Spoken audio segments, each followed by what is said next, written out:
भला हुआ मेरी माला टूट गई, मैं राम भजन से छूटी। भला हुआ मेरी माला टूट गई, मैं राम भजन से छूटी। मेरे सिर से टली बला, भला हुआ मेरी माला टूट गई, मैं राम भजन से छूटी। मैं राम भजन से छूटी। नमस्कार दोस्तों, मैं मालिक से हमेशा यही चाहूंगा कि आप सबका विवेक बढ़ता ही जाए, ताकि आप हर एक चीज को बड़ी ही आसानी से और गहराई से समझो, जो भी मैं आपको समझाना चाहता हूं। तो आज दोस्तों बात करेंगे एक ऐसे सिद्धांत की, एक ऐसे पंथ की जो कबीर साहब की वाणियों पे ही चलता है, खासकर बीजक पे चलता है। बीजक के अलावा किसी को सत्य नहीं मानता। तो आज उस पंथ की बात करेंगे। मैं आपको बताना चाहूंगा कि मैं, जैसे पहले भी मैंने बोला था, कि मैं किसी भी पंथ का नाम नहीं लेना चाहता, अपने सत्संग में तो बिल्कुल ही नहीं लेना चाहता। लेकिन जब मजबूरी हो जाती है, क्योंकि मदन साहिब का नाम जहां पे आ जाता है, तो मुझे मजबूरी में उस पंथ का नाम और उस पंथ के मुखिया का नाम लेना पड़ता है। मुझे माफ करना अगर किसी का दिल दुखे, लेकिन मैं यही चाहूंगा कि आप सत्य से रूबरू जरूर होवें, क्योंकि हमें इंसान जन्म केवल और केवल सत्य की परख करने के लिए मिला है, और हमने इस इंसान जन्म को ऐसे बर्बाद नहीं करना कि हम सत्य और असत्य का निर्णय ही ना कर पाए। तो दोस्तों, आज मैं बात करूंगा पारक सिद्धांत की, जो कबीर साहब के पंथ से ही जुड़ा हुआ है, कबीर पंथ ही कहलाता है। लेकिन ये पंथ कबीर साहब को एक आम इंसान समझता है, मानता है। ये पंथ ये भी नहीं मानता कि कबीर साहब बिना माँ बाप के इस दुनिया में आए। आप किसी भी पारक सिद्धांत वाले किसी महात्मा से बात करेंगे और कबीर साहब के बारे में पूछेंगे, तो वो आपको सीधे स्पष्ट लफ्जों में बोल देंगे कि भाई, जैसे हम इस दुनिया में आए हैं, वैसे ही कबीर साहब इस दुनिया में आए हैं, गर्भ में 9 महीना उल्टा लटक के। दोस्तों, कसूर इनका नहीं है, बिल्कुल नहीं है, क्योंकि साहिब कहते हैं, जल परमाने माछली और कुल परमाने शुद्धि, जिसको जैसा गुरु मिला उसकी वैसी बुद्धि। जल परमाने माछली यानी कि जितना जल होगा उसी के हिसाब से मछली उस तालाब में, उस नदी में, इस समुद्र में मिलेगी। जैसे किसी ने वेल मछली देखी समुद्र में, और वेल मछली को देख के वो अपने घर वापस आ गया, और उसने सोचा कि पानी में वेल मछली रहती है, और वो नदी के पानी में वेल मछली को ढूंढने लगा। नहीं ढूंढ पाएगा भाई। जल परमाने माछली, वो समुद्र इतना बड़ा है, इसलिए वहां पे मछलियां भी बड़ी हैं। और जैसा नदी का जल है, जितनी बड़ी नदी है, उसके हिसाब से वहां पे मछली मिलेगी। तो अगर कोई वेल मछली को नदी में या तालाब में ढूंढता है तो वो मूर्ख है। इसी तरह कुल परमाने शुद्धि, जैसा जिसका कुल होता है वैसी उसकी सोच समझ बन जाती है, सोझी आ जाती है उसको। और जैसा जिसको गुरु मिला वैसी उसकी बुद्धि, जैसा जिसको गुरु मिलता है उतनी ही उस शिष्य की बुद्धि चलने लग जाती है, क्योंकि गुरु से आगे तो जा नहीं सकती। इसलिए इन लोगों को जैसे गुरु मिले, इन्होंने उतना ही सत्य मानकर उसको अपना लिया। तो दोस्तों, मैं बात करूंगा आज पारक सिद्धांत की, और एक इन्होंने ग्रंथ छापा था मेरे संत बाबा जी अभिलाष दास जी ने इन्होंने एक ग्रंथ छापा था कबीर दर्शन, सन 1982 में इन्होंने वो ग्रंथ छपवाया था कबीर दर्शन, जिसमें इन्होंने उन सब पंथों के बारे में व्याख्या की जो भी कबीर साहब से जुड़े हुए थे, जिसमें नानक जी, गरीबदास जी, भीखा जी, धर्मदास जी, इन सबका नाम जोड़ते हुए इन्होंने मदन साहिब का भी नाम वहां पे जोड़ा कि इनको भी कबीर साहब ने दर्शन दिए।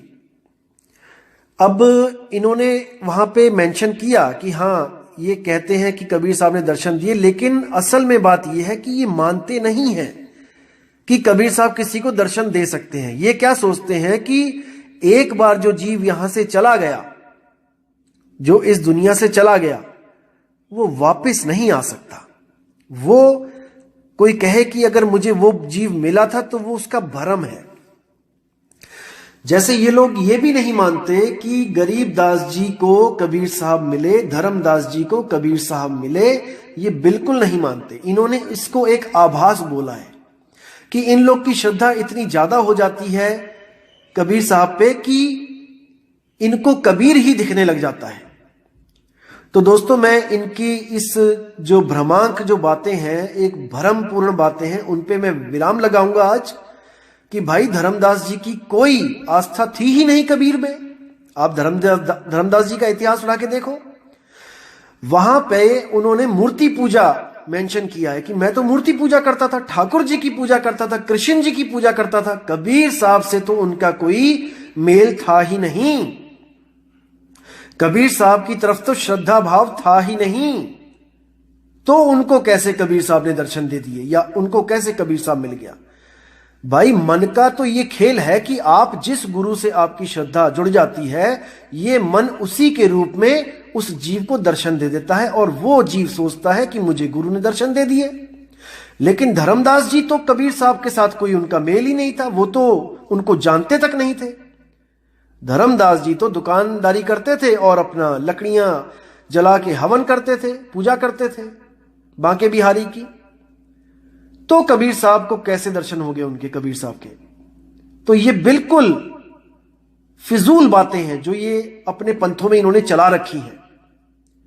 उसी तरह इन्होंने मदन साहिब का नाम जोड़ दिया और वहां पे लिख दिया कि मदन साहिब को भी धर्मदास जी की तरह आभास हुआ था, यानी कि सपना देखा था उन्होंने, जागते हुए सपना देखा था कि उनको राधापति के नाम से कबीर साहब आके दर्शन दे गए।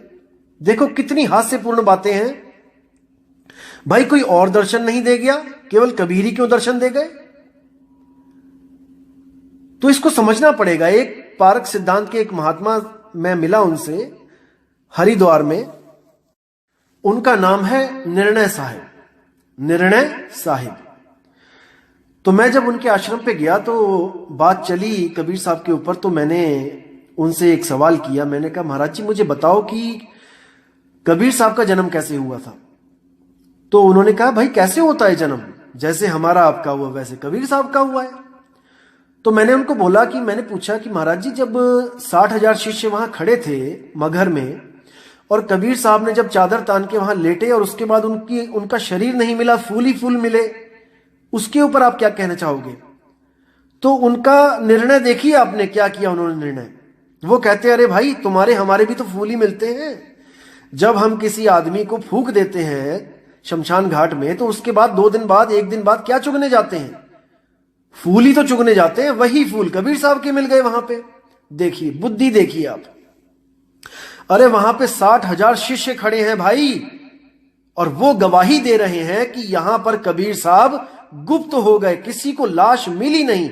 बाणियां चीख चीख के गवाही दे रही हैं, लेकिन इन निर्णय साहिब ने जो निर्णय सुना दिया वो फाइनल है। अब इनको कौन समझाए? नाम ही निर्णय रखा हुआ है और खूब मशहूर है अपने एरिया में कि निर्णय साहिब ने जो निर्णय कर दिया वही सत्य है। दोस्तों, आपको बताना चाहूंगा कि ये जो जीव होता है, जीव, इसकी बुद्धि समय अनुसार ही चलती है। इसकी बुद्धि काल के हाथ में है, प्रकृति के हाथ में है। आपको उदाहरण देना चाहूंगा, आज से 500 साल पहले, 1000 साल पहले जो जीव था वही जीव आज भी है। लेकिन केवल बुद्धि में फर्क है। कैसे?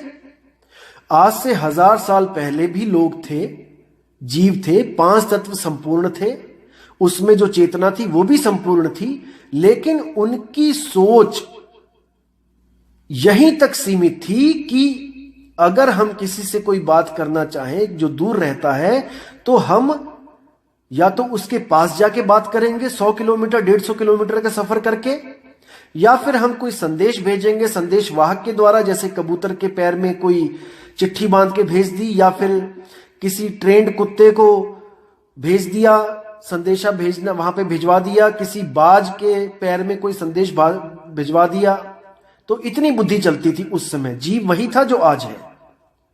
वो कभी सपने में भी नहीं सोच सकता था कि आज हम 2018 में 2019 में हम फोन पे बात भी कर सकते हैं और एक दूसरे को देख भी सकते हैं, वीडियो चैट देख सकते हैं, एक दूसरे को कर सकते हैं, क्योंकि बुद्धि प्रकृति से बाहर की बात सोच ही नहीं सकती।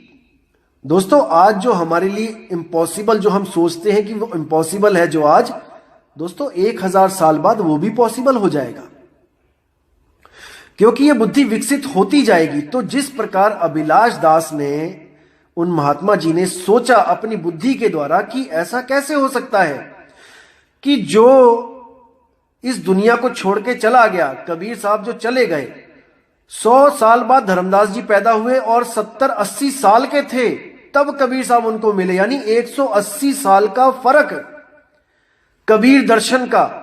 जो कबीर साहब जा चुके हैं और वापस आ रहे हैं लगभग 170-80 साल बाद, कैसे कबीर साहब आ सकते हैं?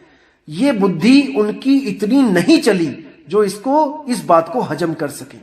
तो उन्होंने इसको झूठ बोल दिया कि ये झूठ है। बिल्कुल उसी प्रकार का झूठ है जिस प्रकार का झूठ 1000 साल पहले का आदमी सोच के बैठा था कि हम लोग एक दूसरे को किसी प्लास्टिक के डब्बे में, जिसको आज मोबाइल कहते हैं, नहीं देख सकते। आज की बातें उस जीव के लिए झूठ थीं, लेकिन अगर वही जीव आज आके देखे तो वो अपने उस झूठ पे शोक करेगा, रोएगा, पछताएगा और ये मानेगा कि मेरी बुद्धि इतनी काम नहीं कर सकती थी उस समय में जितनी बुद्धि आज काम कर रही है। इसी प्रकार अगर अभिलाष दास साहिब को सत्य का बोध हो जाए तो आज वो उसी तरह पछताएंगे जैसे वो 1000 साल पुराना मनुष्य पछता रहा था। खुद भी भ्रमित हो गया था, हजारों को भ्रमित कर दिया था कि ऐसा कभी नहीं हो सकता। लेकिन उनमें से भी एक जीव ऐसा था जो बाकियों से अलग सोचता था और उसने ही ये आविष्कार करके सबके सामने रख दिया। मान के चलो 1000 लोगों ने कहा कि नहीं, तो उस एक आदमी ने 1000 लोगों को गलत साबित कर दिया। इसी तरह अभिलाष साहिब ने अपनी बुद्धि के द्वारा उस सत्य को डिनाई कर दिया, मना कर दिया, मानने से इनकार कर दिया और उनसे आगे जो शिष्य हुए वो गुरु के अधीन उस सत्य को समझ ही ना पाए, क्योंकि जैसा जिसको गुरु मिला वैसी उसकी बुद्धि। आज आप पारक सिद्धांत के किसी भी महात्मा से बात करोगे कबीर साहब के बारे में तो वो है तो कबीर पंथी ही, वेशभूषा कबीर पंथी की पहनेगा, लेकिन कबीर साहब को भी एक सिरे से खारिज कर देगा कि वो परमात्मा नहीं है, वो आपके और मेरी तरह ही एक जीव थे। अरे अगर वही जीव थे तो आप उनकी बाणी क्यों लेके चलते हो कबीर बीजक? आप अपनी बाणी लो, आप भी तो एक जीव हो। आप अपनी बाणी उठाओ, कबीर बीजक को खारिज कर दो एक सिरे से। खारिज तो आपने कर ही दिया है। कबीर बीजक की जो साखी 1 से लेके 7 तक है, वो बुढ़ानपुर गद्दी पे मैंने एक किताब थी, एक बीजक की किताब छपी थी जिसपे लिखा था कि 1 से लेके 7 की वाणी जो है वो मनमुख वाणी है, वो गुरुमुख वाणी नहीं है। देखो वाणियां तक बांट दी इन्होंने कि ये मनमुख है, ये गुरुमुख है, ये मायामुख है, ये गुरुमुख है। यानी कि जो तुम्हें समझ नहीं आई, जिसका भेद तुम्हें नहीं पता है, वो तुमने बना दिया मनमुख वाणी, और जो तुम्हें समझ में आ गई वो बना दी तुमने गुरुमुख वाणी। अरे भाई, अगर 1 से लेकर 7 तक मनमुख वाणी है तो अगली बार जो आप बीजक छापोगे, मनमुख वाणी को निकाल दो, असार को निकाल दो। परख किस चीज की कर रहे हो आप? आंख देख के मक्खी कोई नहीं निगलता। अगर आपको पता लग गया है कि 7 वाणियां ये मनमुख वाणियां हैं, आप इसको बीजक से हटा दो। क्यों नहीं हटा देते? लेकिन नहीं हटा सकते, क्योंकि ये आपकी खैरात नहीं है, ये कबीर साहब का ग्रंथ है। आप इसमें छेड़खानी नहीं कर सकते, नहीं कर सकते, नहीं कर सकते। लेकिन आप लोगों ने जो लोगों को भ्रमित किया है कबीर साहब का नाम एक जीव बना के उनको, परमात्मा आपको कभी माफ नहीं करेगा। अब जब कबीर साहब की बाणी ये लोग पढ़ते हैं कि सार सबद से बाची हो मानो एतबारा, अक्षर पुरुष एक पेड़ है निरंजन वाकी डारा। अब इसका अर्थ क्या करते हैं ये लोग कि सार शब्द क्या है, सार नाम क्या है? सार नाम निर्णय का नामा। देखिए, यानी कि आप जिस दोहे का निर्णय करते हो, यानी कोई दोहा है, अगर आप उसका जो अर्थ करते हो दोहे का, वो अर्थ ही सार है। बुद्धि देखिए, आप कह रहे हैं कि अर्थ ही सार है। जैसे आप 10वीं 12वीं में थे जब, तब आपको सवाल आता था कि इस कहानी का सारांश लिखें। यानी कि कहानी होती थी कम से कम 2000 शब्दों की और सार होता था 100 अक्षरों का, कि 100 शब्दों में आप इस कहानी का सार लिखें, तो यानी निचोड़। अरे वो तो किताबी ज्ञान है भाई। इसी तरह दोहे का सार आप लिख दोगे, ठीक है, किताबी ज्ञान है। लेकिन साहिब क्या कह रहे हैं? साहिब ये नहीं कह रहे कि मेरे दोहे का अर्थ करते जाओ, उससे काल से बच जाओगे। सार शब्द से बाची हो मानो एतबारा, अक्षर पुरुष एक पेड़ है निरंजन वाकी डारा। अगर उस काल से बचना चाहते हो तो सार शब्द का निर्णय करो कि सार शब्द क्या है। बीजक की 1 से लेकर 7 साखी में शब्द की ही महिमा गाई है, लेकिन इन्होंने शब्द को ही खत्म कर दिया है कि शब्द कुछ होता ही नहीं है। और क्या साखी सुनाएंगे कि तुझसे पूछूं पंडिता शब्द बड़ा की जीव। अरे भाई, यहां कोई एक शब्द नहीं है जो कबीर साहब कहते हैं कि शब्द बड़ा की जीव। यहां पर कबीर साहब उन शब्दों की बात कर रहे हैं जो जीव के द्वारा प्रकट हुए हैं। एक जीव जिन 52 अक्षरों को बनाता है, वो शब्द जीव से बड़ा नहीं हो सकता। यानी 52 अक्षरों की बात कर रहे हैं, इन भजनों की बात कर रहे हैं, इन वेदों पुराणों की बात कर रहे हैं कि इन वेद पुराणों को जीव ने बनाया है, तो शब्द बड़ा कि जीव? जीव ही बड़ा है। लेकिन जीव भी कैसे बड़ा हो गया शब्द से? जहां सार शब्द की बात आती है वहां जीव छोटा है। बहुबंधन से बांधे एक बेचारा जीव, और कै बल छूटे आपने जे न छिड़ाए पीव। जब तक पीव नहीं छुड़ाएगा वो बंधन में जीव रहेगा। और किस चीज से पीव छुड़ाएगा? सार शब्द से बाची हो मानो एतबारा। सार शब्द से जीव बचेगा, जिसके लिए साहिब ने बोला है कि शब्द शब्द बहुआंतरे और सार शब्द गही लीजे, और कहे कबीर जहां सार शब्द नहीं धृग जीवन सो जीजे। कि हे जीव, अनंत शब्द हैं इस दुनिया में, लेकिन तू सतगुरु के पास जाकर उनकी विवेक के द्वारा उसको परख के उस सार शब्द का निर्णय कर कि सार शब्द क्या है। केवल सतगुरु ही तुझे सार शब्द दे सकते हैं, उसका लखाव कर सकते हैं, और बाकी जितने भी असार शब्द हैं उनको वो छुड़वा सकते हैं। अरे सोई गुरु पूरा कहा है, 2 अक्षर का भेद बताए, एक छुड़ाए एक लखाए, तब प्राणी निज घर को जाए। तो ऐसा गुरु ढूंढ जो तुझे सार शब्द और असार शब्द में भेद बता दे। अरे सार शब्द एक वस्तु है सौदाकर भाई। सार शब्द एक वस्तु है, जिस वस्तु को प्राप्त करके आप काल से बच सकते हो, वरना काल के मुंह में जाना ही पड़ेगा। वस्तु कहीं ढूंढे कहीं कैसे लागे हाथ, और गुप्त वस्तु तब मिले, भेदी लीजिए साथ। वो भेदी गुरु जब मिलेगा, उस गुप्त वस्तु का लखाव करेगा जो स्वयं आप हो, जो आप ही हो। केवल अपने स्वरूप को भूलने के कारण आप जन्म मरण में फंसे पड़े हो। जिस दिन आपने अपने स्वरूप को जान लिया, उस वस्तु को जान लिया, आप मुक्त हो जाओगे। तो मीराबाई भी कहती है, वस्तु अमोलक दी मेरे सतगुरु, और कृपा कर अपनायो, पायो में राम रतन धन पायो। यहां पे कई लोग राम रतन बोलते हैं, कई नाम रतन बोलते हैं, इससे कोई फर्क नहीं पड़ता। बात है रतन की, यानी एक वस्तु है रतन।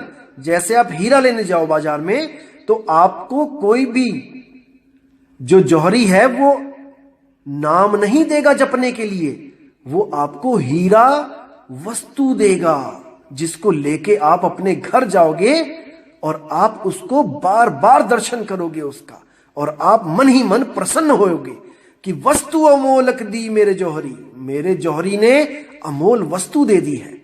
अगर जौहरी वस्तु ना दे के आपको वस्तु का नाम दे दे कि जाओ घर में हीरा हीरा जपना, 2.5 घंटे सुबह 2.5 घंटे शाम को, तो क्या आपको हीरा मिल जाएगा? कभी नहीं। अरे धन धन कहे जो धनिया होए, तो निर्धनिया रहे ना कोई। समझो इस बात को, इतना मुश्किल भी नहीं है भाई समझना। जो अभी भी कमेंट में लोग कह रहे हैं कि नहीं, बिना नाम के मुक्ति नहीं मिलेगी, बिना जाप के मुक्ति नहीं मिलेगी। अरे नाम है जप में, नाम है तप में, साफ बोल दिया साहिब ने। नहीं समझ में आ रहा तो आपकी विवेक शक्ति कम है, इसको बढ़ाओ, झगड़ा मत करो।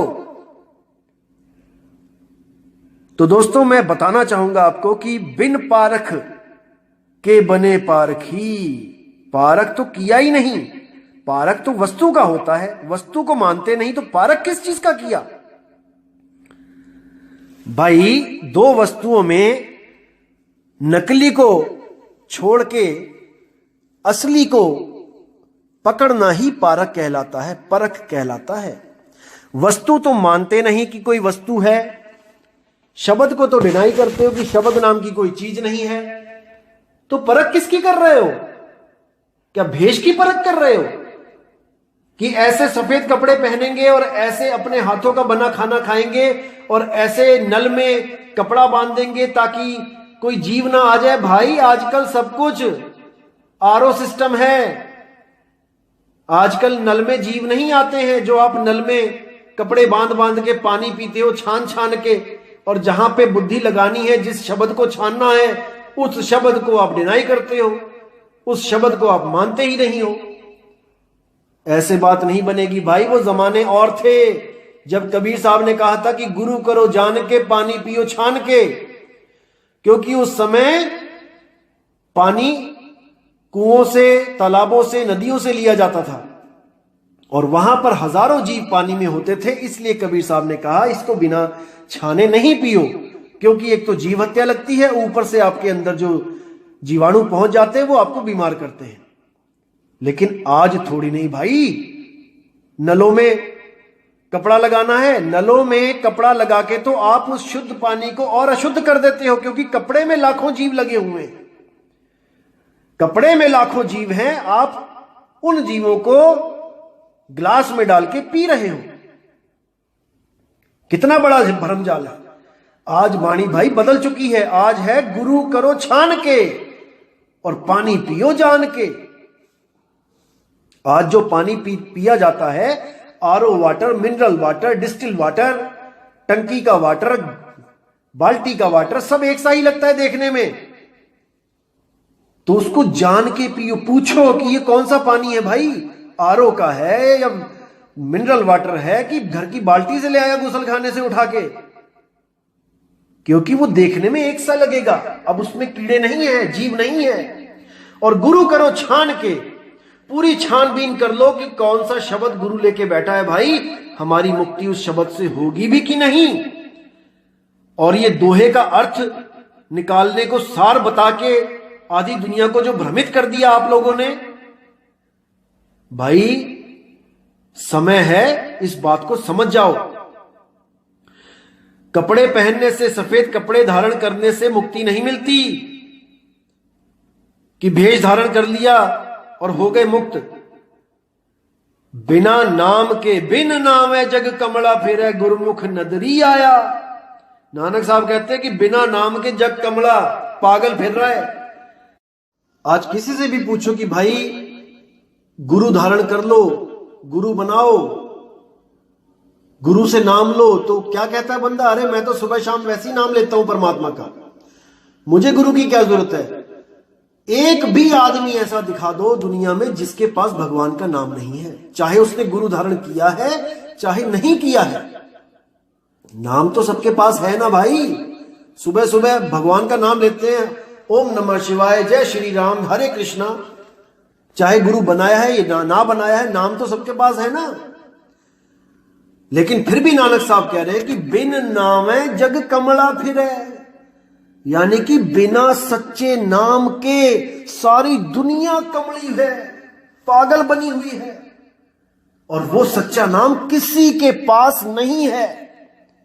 वरना बाबा नानक को श्रीलंका से लेके अरब देश तक जाने की क्या जरूरत थी?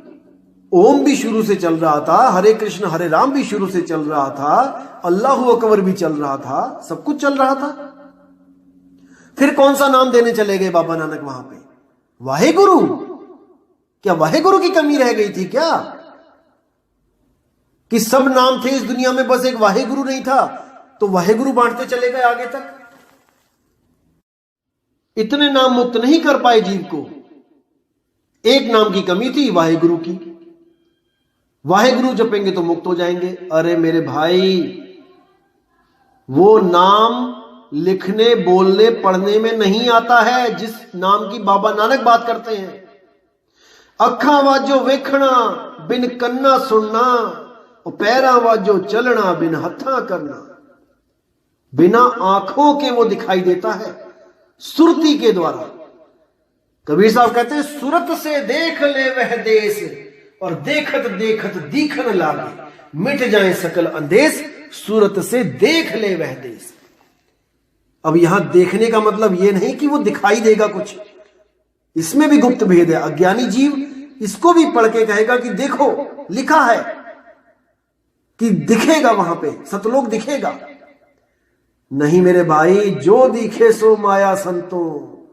कुछ भी अगर आप देखते हो वो असल नहीं है, क्योंकि असल चीज आप हो। आप हो अमर अजर अविनाशी, असली चीज। और जो भी आप देख रहे हो वो माया ही है। दृश्य और दृष्टा, दृश्य दिखता है, दृष्टा उसको देखता है। दृष्टा जान भी जाए कि ये दृश्य है, ये खत्म हो जाएगा, लेकिन वो दृष्टा भाव से मुक्त नहीं हो सकता जब तक उसको दृश्य और दृष्टा दोनों ही भाव से मुक्त कराने वाला गुरु ना मिल जाए। जैसे आप थिएटर में बैठे हैं तो एक फिल्म खत्म हुई, आपने देखा कि वो दृश्य है। जो ज्ञानी होगा वो रोने वाले सीन पे भी नहीं रोएगा, क्योंकि वो जानता है कि ये सामने एक दृश्य चल रहा है। जो अज्ञानी होगा वो रोने वाले सीन में रोएगा और हंसने वाले सीन में हंसेगा, क्योंकि वो नहीं समझ पा रहा है कि ये केवल दृश्य है, उसे वो असलियत लग रहा है। इस दुनिया की बात कर रहा हूं। इस दुनिया में देख के जो ज्ञानी जीव होगा वो समझेगा कि ये तो दुनिया है, एक दृश्य है, ये चलता रहेगा। और जो अज्ञानी होगा वो इस दुनिया को असल मान लेगा कि आज मेरी जिंदगी में दुख है और कल मेरी जिंदगी में सुख है। लेकिन जो दृष्टा है, जो थिएटर में बैठा है, वो चाहकर भी दृश्य को बंद नहीं कर सकता। एक दृश्य खत्म, दूसरा शुरू, दूसरा खत्म, तीसरा शुरू। वो मुक्त तब होगा भाई जब उसे ऐसा गुरु मिल जाएगा जो उसे थिएटर से ही बाहर ले जाए। ना रहेगा दृश्य और ना रहेगा दृष्टा भाव। इन दोनों से परे जो अवस्था है वो आत्म स्वरूप अवस्था है, शुद्ध आत्म अवस्था है। वहां पर जीव नहीं रह जाता है जो दृष्टा है, और ना वहां कोई दृश्य रह जाता है जो माया है। इन दोनों से परे वो अपने मूल अपने निज स्वरूप को प्राप्त करके हमेशा के लिए जन्म मरण से मुक्त हो जाता है। तो दोस्तों, केवल नाम रखवाने से पारख कोई पारखी नहीं हो जाता।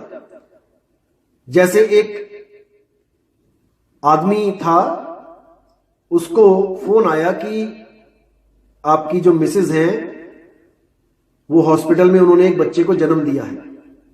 वो भागा जाता है वहां पर कि आज मेरे घर में एक लड़का पैदा हुआ। तो जब वो अपनी बीवी से मिलता है और देखता है कि बीवी थोड़ी परेशान है, तो वो पूछता है क्या हुआ। तो वो इशारा करती है पालने की तरफ कि लड़का हुआ है। तो वो कहता है तो खुशी की बात है।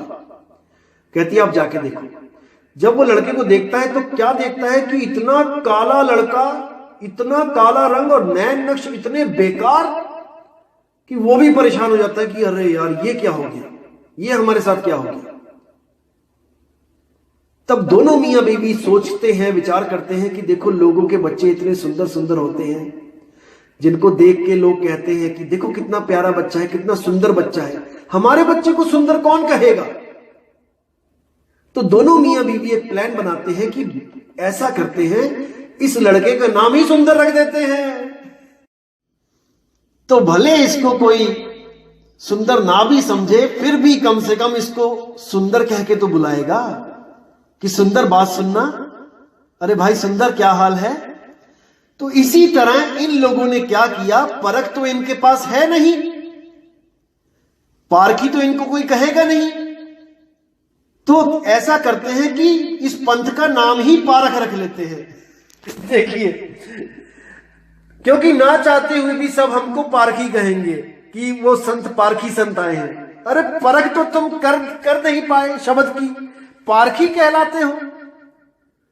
तुम्हारा हाल उसी सुंदर बच्चे की तरह है जो असल में सुंदर नहीं है। आप वो पारखी संत हो जिनके पास परख ही नहीं है, केवल नाम के पारखी हैं। और आपने मदन साहिब की जो उनके बारे में जो लिखा है कि उनको सुपने की तरह या उनको भ्रांति हो गई, कोई भ्रम पड़ गया कि कबीर साहब आए हैं, ये आपकी एक छोटी बुद्धि का उदाहरण है जो आप अभी नहीं समझ पाओगे। जब अंत समय आएगा तब आपको समझ में आएगा कि शब्द की आखिर महिमा क्या होती है। जब आपको इस शरीर के अलावा कोई ठौर ठिकाना नहीं मिलेगा आपकी सुरती को, तब आप शब्दों के अर्थ कर करके उसको सार सिद्ध करके उसमें सुरती को समाना, उसमें अपनी सुरती को समा के देखना जो आपने वाणियों के अर्थ की है, क्योंकि आपके लिए तो वाणियों के अर्थ ही सार हैं। देखिए, तो मैं परमात्मा से दुआ करूंगा कि जो अभिलाष दास साहिब के जो शिष्य हैं उनको मालिक इतना विवेक प्रदान करे कि वो अपने गुरु से हुई गलती को, उस भूल को वो ना दोहराएं और उस भूल को सही करके एक सही मार्ग में आगे बढ़ें। क्योंकि देखो, जिसने गलती करी वो तो जा चुका है इस दुनिया से। अभिलाष साहिब जो थे वो इस दुनिया को छोड़ के जा चुके हैं और जाएंगे भी कहां, वो वापस ही आ गए होंगे कहीं ना कहीं, क्योंकि सार शब्द में तो सुरती टिकी नहीं। जब सार शब्द ही नहीं है तो सुरती कहां टिकेगी। क्योंकि साहिब कहते हैं, सुरत फंसी संसार में तासे पड़ गई दूर, और सुरत बांध स्थिर करो आठों पहर हुजूर। कहां स्थिर करोगे जब सार शब्द ही नहीं है, तो स्थिर कहां किया, कहीं भी नहीं। वो यहीं पे होंगे, यहीं आना पड़ेगा उनको, क्योंकि ठिकाना सार शब्द ही पक्का है। यह देह तो कच्चा ठिकाना है। इस कच्चे ठिकाने को छोड़ के पक्के ठिकाने पे पहुंचना है सुरती को, तब मुक्ति मिलेगी भाई। वरना जुबानी खर्ची है ये कि हम पारखी बन गए हैं। एक अबोहर मलोट के पास एक पारखी कहलाते हैं, वहां पे एक साधु, उनका आश्रम है।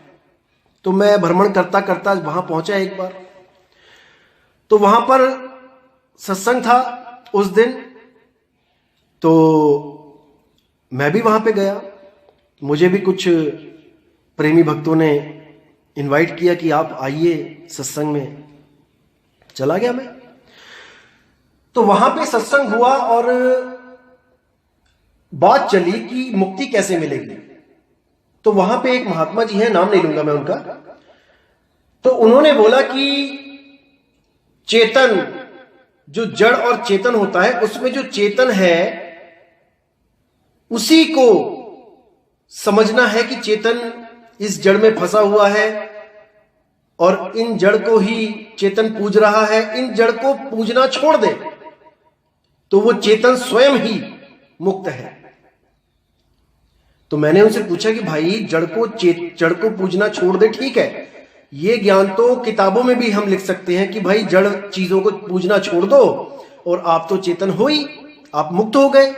क्योंकि वो बोले कि मुक्त हमने जड़ पदार्थों से होना है, जड़ जगत से मुक्त होना है, चेतन तो हम स्वयं हैं ही। यानी कि चेतन ने जड़ को पकड़ रखा है, जड़ की पूजा कर रहा है, इसलिए वो बंधन में है।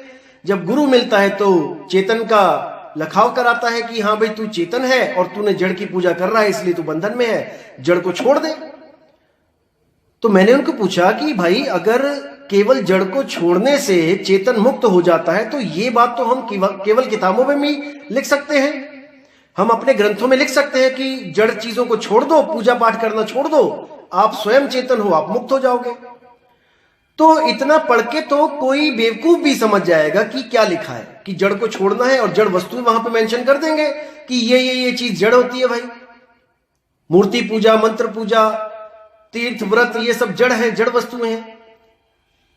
तो अगर हम किताब में लिख दें कि जड़ वस्तुओं को छोड़ के आप स्वयं चेतन हो और आप मुक्त हो जाओगे, तो एक आदमी जो आम आदमी है उसने ये पढ़ लिया, उसको ज्ञान हो गया, तो अब वो गुरु क्यों बनाएगा आपको, वो गुरु क्यों धारण करेगा अगर उसने वो ज्ञान किताब से ही प्राप्त कर लिया जो गुरु देगा।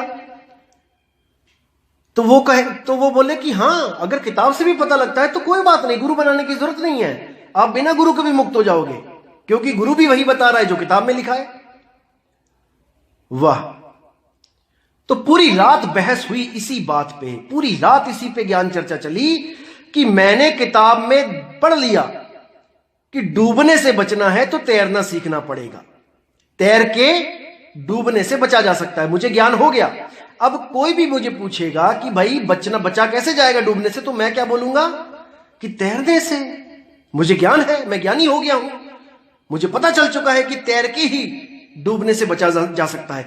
लेकिन भाई मुझे ज्ञान किताबी हुआ है, मुझे केवल यह पता लगा है कि तैरने से हम, अगर हमें तैरना आता है तो हम डूबने से बच सकते हैं, लेकिन हमें इतना पढ़ के, इतना ज्ञान लेके तैरना नहीं आ गया, उसके लिए हमें गुरु धारण करना ही पड़ेगा जो हमें एक विधि देगा, और तब हम उस विधि को जब अपनाएंगे तब हम इस जन्म मरण से मुक्त होंगे। तो इतनी सी बात उन महात्मा के दिमाग में नहीं गई, पूरी रात बहस करते रहे कि नहीं ऐसा नहीं है, ऐसा नहीं है। एक बच्चा भी समझ सकता है इस बात को, एक छोटा सा बच्चा, नादान बच्चा भी समझ सकता है, और ये इतनी सी बात को नहीं समझ पा रहे हैं और पारखी कहला रहे हैं कि हम पारखी संत हैं। तो कितने बड़े भ्रम में ये खुद फंसे हैं और इतने जीवों को उलझा रहे हैं। तो मैं इन लोगों से यही विनती करूंगा कि भाई अभी समय है, अभी कुछ नहीं बिगड़ा है, गलती इंसान से ही होती है, लेकिन असली इंसान वो होता है जो अपनी गलतियों को सुधार लेता है।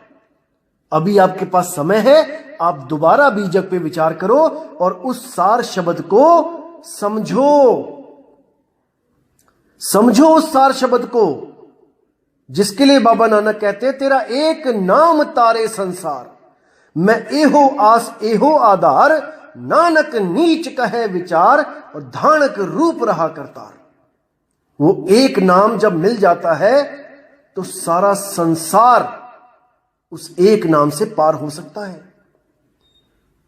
एक नाम की महिमा है। लेकिन यहां पर अज्ञानियों ने 5 नाम, 7 नाम, 10 नाम, अनंत नाम, पता नहीं कितने नाम इस दुनिया में बना दिए और हर जीव को उसमें उलझा दिया। तो नानक साहब कहते हैं, जे तू पढ़िया पंडित बिंदो आखर दो नामा, और प्रणवत नानक एक लंगाए और जे कर सच समावा। कि अगर पंडित बचना है तो ऐसा गुरु ढूंढ ले जो तुझे 2 अक्षर, 2 नाम, 2 शब्द का भेद बताए। जो शब्द उलझाता है उसको छुड़वा दे, और जो शब्द सुलझाता है उसका लखाव करा दे। एक शब्द सुख रास है, एक शब्द दुख रास, एक शब्द बंधन काटे और एक गढ़ की फांस। साहिब कहते हैं इस दुनिया में 2 तरह के शब्द हैं। एक वो है जो सच्चा सुख देते हैं, और एक वो है जो सच्चा दुख देते हैं। दुख देने वाले बंधन कारक शब्द को छुड़वा दे और उस सत्य शब्द का, सच्चे नाम का, सत्य नाम का लखाव करा दे। वही गुरु आपको पार कर सकता है, अन्यथा हर गुरु आपको 52 के जाल में उलझा देगा। कंठी का जाप कर लो, भोजन का जाप कर लो, नहाने का जाप कर लो, धोने का जाप कर लो, दुनिया भर के मंत्र पकड़ा देगा। नहाते वक्त ये गाना है, खाते वक्त ये गाना है। भाई, ये मंत्र तंत्र हमने ही बनाए हैं, एक इंसान ने बनाए हैं, वो भी केवल दुनियादारी को इजी करने के लिए, ना कि इन मंत्रों तंत्रों से कोई परमात्मा की प्राप्ति होती है, कभी नहीं।